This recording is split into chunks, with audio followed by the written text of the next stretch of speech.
السلام عليكم ورحمة الله تعالى وبركاته.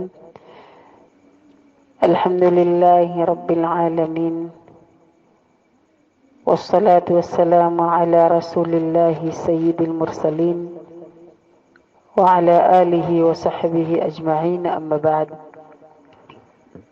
بعد يكمشكروا Mwenyezi Mungu Subhanahu wa Ta'ala na kumtakia rehema na amani bwana mtume Muhammadin sallallahu alayhi wasallama.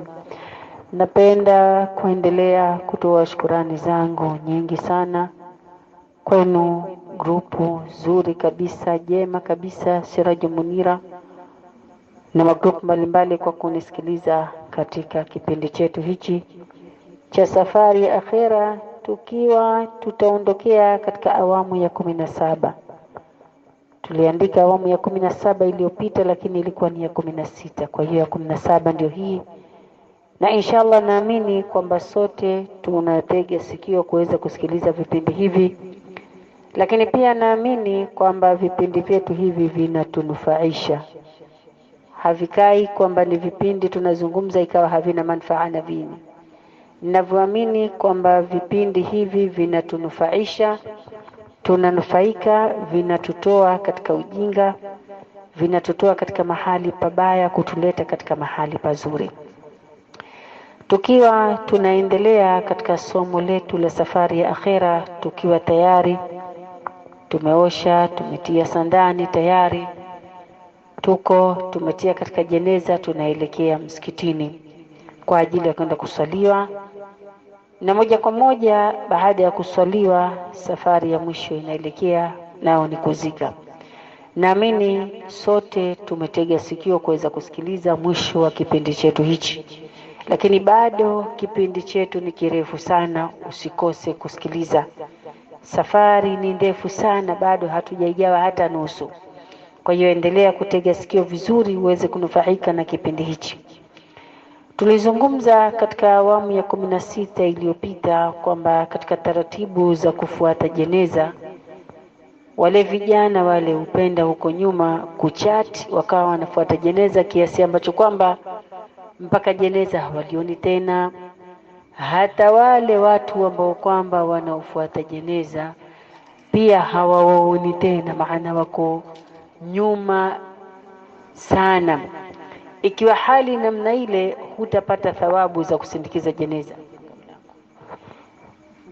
Hali ikiwa ni namna ile, zile thawabu za sunna ya kusindikiza jeneza hutalipata. Inabidi wewe ukisindikiza jeneza kwamba jeneza wewe unaliona, au hukuliona, angalau yule mtu wa mwisho ambaye kwamba anasindikiza katika ule msiba wewe unamuona. Lakini isiwe kwamba hulioni jeneza wala humuone yule anayesindikiza, kwa ni miongoni mwa wanaosindikiza, utakosa thawabu hizi. Akaendelea kusema juu ya hilo, wala utaqaddama ila almaqbarat lam yukrahu, lao mtu walitangulia kule makaburini si makuruhu. Pengine labda msiba uko Ubungo, lakini mmepata habari kwamba huyu maiti atazikwa Kisutu. Sasa wewe ukaona kwamba utoke Magomeni ulipo, wewe akaa Magomeni, msiba uko Ubungo, lakini maiti huyu ataletwa Kisutu. Kwa hiyo ukaona kwamba mimi hapa Magomeni ni karibu, nitangulie Kisutu pia sio mbaya. Au labda ni mapema nipate kwenda kule Ubungo na halafu niondoke mapema Ubungo nitangulie Kisutu pia sio mbaya. Lakini mbaya itakuja kwamba unasindikiza mpaka wewe hulioni jeneza wala humuoni mtu anayesindikiza jeneza, ile itakuwa ndio mbaya. Lakini kama utatangulia wewe mwenyewe makaburini sio vibaya. Wala utaqaddama ila almaqbarat lam yukrahu, law walitangulia kwenda makaburini si makruhu.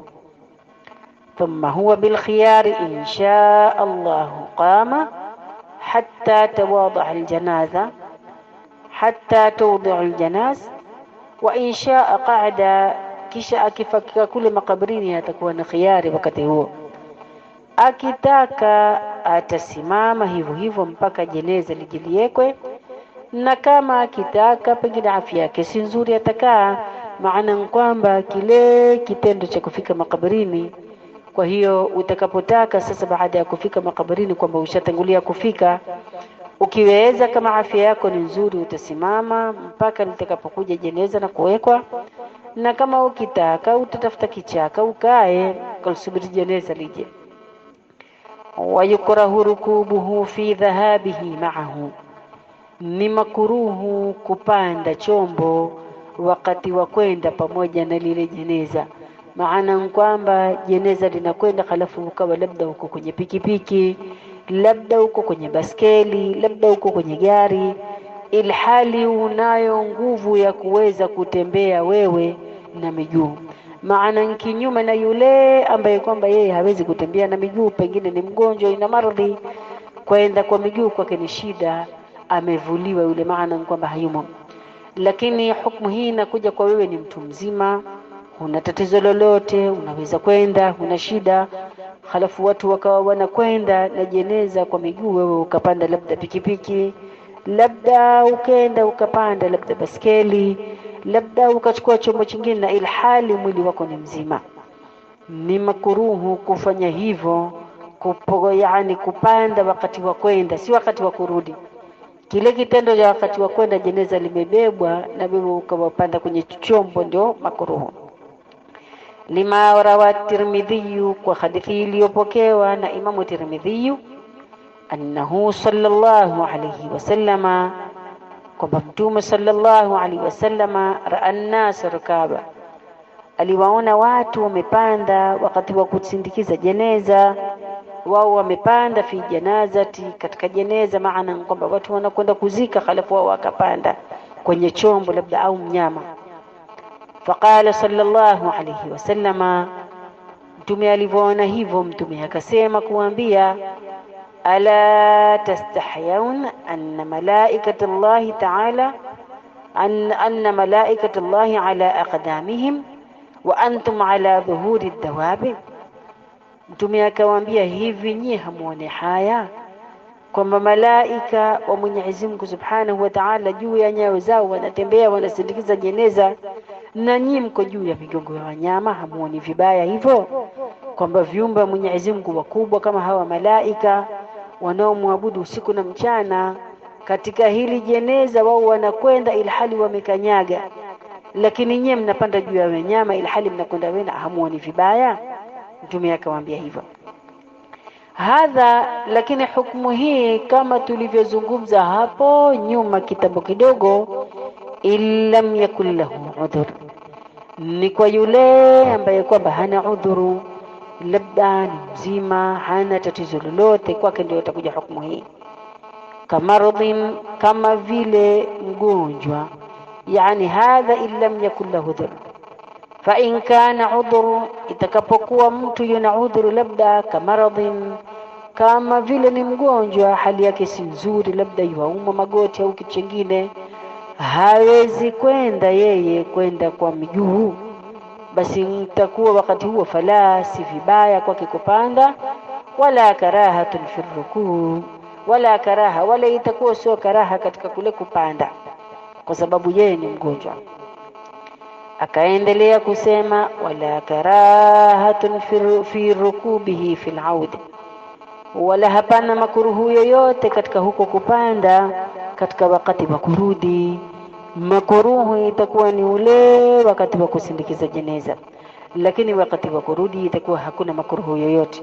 Kwa hiyo kama una chombo chako wakati wa kurudi waweza panda bila ya tatizo lolote. Nadhani mtakuwa mmenifahamu na mmenielewa vizuri. Wayusrahu biha nadban, na ifanywe haraka ilhali ni sunna. Maana kile kitendo cha kubeba jeneza na kwenda kule kumzika maiti, kukimbilia kule malaloni kwenda kulala, mtu wafanye haraka kumpeleka maiti.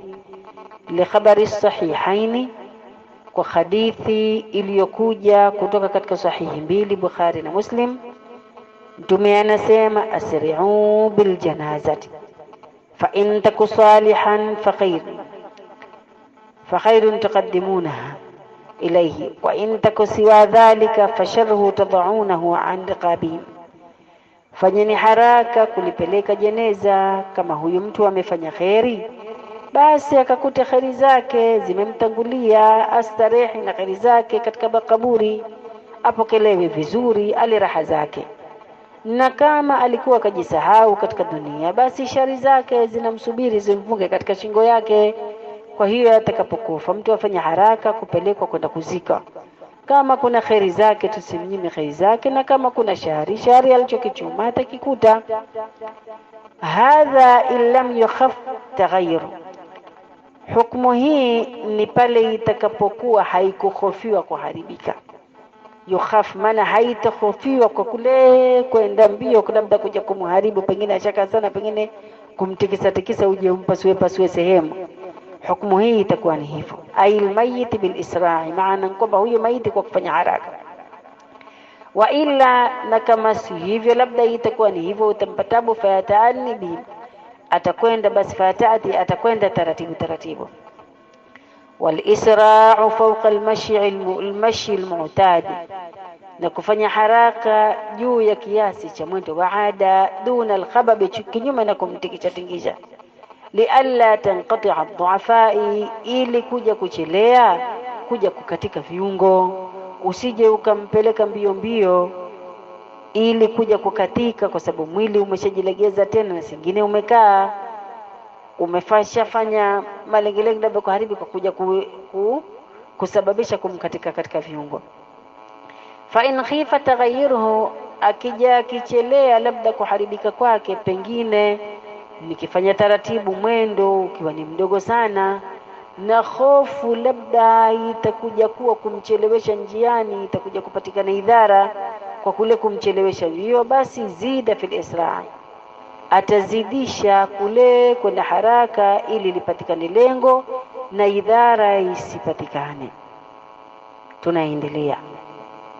ويكره القيام للجنازة إذا مرت به ولم يرد الذهاب معها، كما صرح به الروضة وجرى عليه ابن المقر، خلافا لما جرى عليه المتولي من الاستحباب. Ni makuruhu kusimamia jeneza litakapopita na wewe ukawa hutaki kwenda kusindikiza pamoja nalo, maana si mtu wa kwenda kuzika na ile jeneza. Amelipitisha hilo Ibn al-Muqirri kinyume na kile alichokipitisha Imamu Mutawalli kwamba kwake ni sunna. Maana kwamba kwetu sisi ni makuruhu kusimamia jeneza. Kama wewe si miongoni mwa watu wanaotaka kwenda kusindikiza, maana kuna wale watu wanaotaka kwenda kuzika kama wale wanaume, lakini sisi wanaume ni makuruhu, wanawake ni makuruhu. Na saa nyingine wawapo msibani, basi likitoka jeneza wewe hata kama uko mbali utalazimishwa usimame. Saa nyingine hujiwezi, umekaa hapo na kwambia mahali pazuri na umejichunga heshima na wanaume, watakuja watu wakuinue, jamani twenda wapi? Twaendelea kwenda wapi? Inukeni jamani, inukeni, jeneza latoka. Sisi hatusindikizi jeneza, sisi ni watu wa hapa. Wanaosindikiza ili jeneza ndio wanaotakiwa wasimame. Na kwambia atakuja mtu huyo kama aliyotumwa, atawainua watu wote, atakuja huko kwa wanawake na jamani twenda wapi? Hata hivyo siku moja nimekaa hivyo umo msibani, maana tukutana na mengi. Basi jeneza hajatoka, kaja mtu tu lazima mnyanyuke. Nikamwambia mimi sinyanyuki, watu wote wakanyanyuka, karibu nusu nzima, hata wasiojiweza vibibi watu wazima. Halafu sasa tulipofika pale naambia mwanyanyuka, mwenda wapi? Ni makuruhu kusimama, sisi kusimamia jeneza ni makuruhu. Bin anayetakiwa kusimamia jeneza ni yule mtu ambaye kwamba yeye anakwenda kuzika, sio sisi wanawake. Hatuziki, kwetu ni makuruhu kusimamia jeneza. Hapa tulipokaa tumuombea Mwenyezi Mungu safari njema, Mungu amnusuru na mabalaa na mitihani, aweze kujibu suala ya Munkari wa Nakiri, safari yake iwe nyepesi.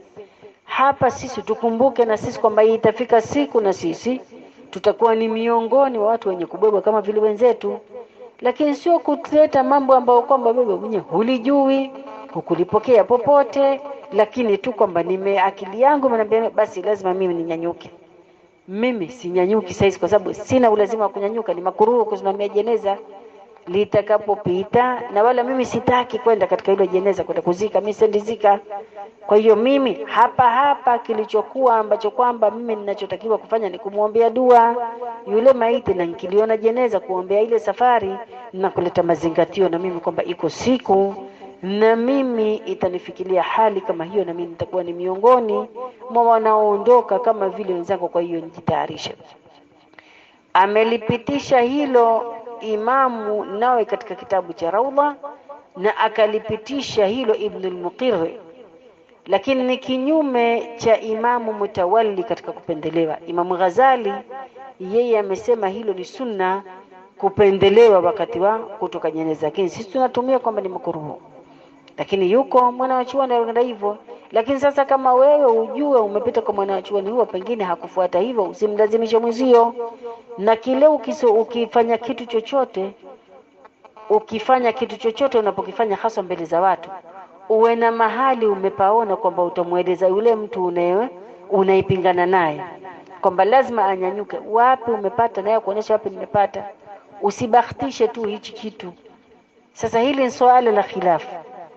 Imamu Ghazali anasema kwamba watu wa imamu, lakini sisi tunafuata Imamu naye alisema kwamba ni makuruhu kusimamia jeneza, ambazo kwamba kauli zake nyingi sisi ndio tunaifuata. Kwa hiyo kwa sababu zile nyingi tukaunganisha na hii kwamba ni makuruhu kwetu sisi kusimamia jeneza wakati jeneza linapita, na hasa katika zama tulizokuwa nazo, huu makuruhu una nguvu zaidi. Kwa sababu gani? Tutakapokuwa sisi tumekaa pale chini wanawake, tunaepukana na mengi hata ya kusimama ya kupigana vikumbo na wanaume. Lakini tutakaposimama sasa na wanaume wanakuja na jeneza na wengine wanatoka, sasa tunakutana wote mlangoni tunapigana vikumbo sasa. Lakini pale tulipotulia chini mpaka wakitoka na jeneza wakiondoka zao wanaume hakuna, sisi tukinyanyuka tutakuwa tumechunga murwa na heshima na adab, tutakuwa hatukugusana na wanaume, hakupatikana uharamu wowote. Lakini tukisimama tu tutakwenda kuchanganyikana nao katika hizi zama tulizokuwa nazo. Ndio maana ikawa ni makruhu kinyume na hivyo. Qala fil majmu'i, amesema Imam an-Nawawi katika kitabu cha Majmu'i, yustahabbu liman marrat bihi janazatu an yad'u laha wa yuthni alayhi in kana, imesuniwa kwa yule mtu ambaye kwamba litampitia yeye jeneza, linatoka jeneza analiona msibani, basi kumuombea yule maiti na kumtakia safari njema na kumsifu. Maana tumsifu ile jeneza, ahali wa jeneza kwamba alikuwa ni mtu mwenye kufanya ibada vizuri, alikuwa ni mtu, tafute zile sifa zake. Udhkuru mahasina mautakum, yatajeni mema maiti wenu, wakufu an masawihim, yatafute yale mazuri umsifie, yafiche mabaya. Wa an yaqula, na kwamba inatakiwa baada ya kumsifu aseme maneno haya wakati yakiliona jeneza linapita, basi aseme maneno haya: subhanal hayy alladhi la yamut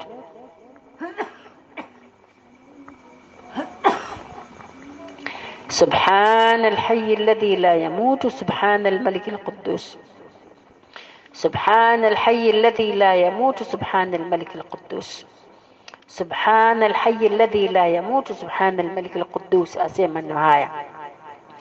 Maana ya maneno ni kwamba subhanal hayy alladhi la yamut, ametakasika Mwenyezi Mungu aliye hai ambaye kwamba hafi. Subhanal malik alquddus, umetakasika ufalme, ametakasika Mwenyezi Mungu ufalme wake.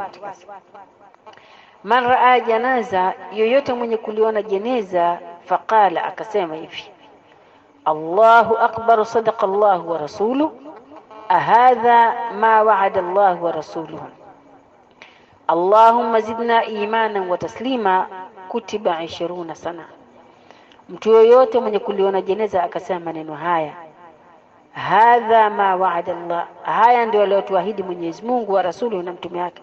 Maana haya ya kufa ikafika siku kama hiyo ndio aliyotuahidi Mwenyezi Mungu na mtume wake.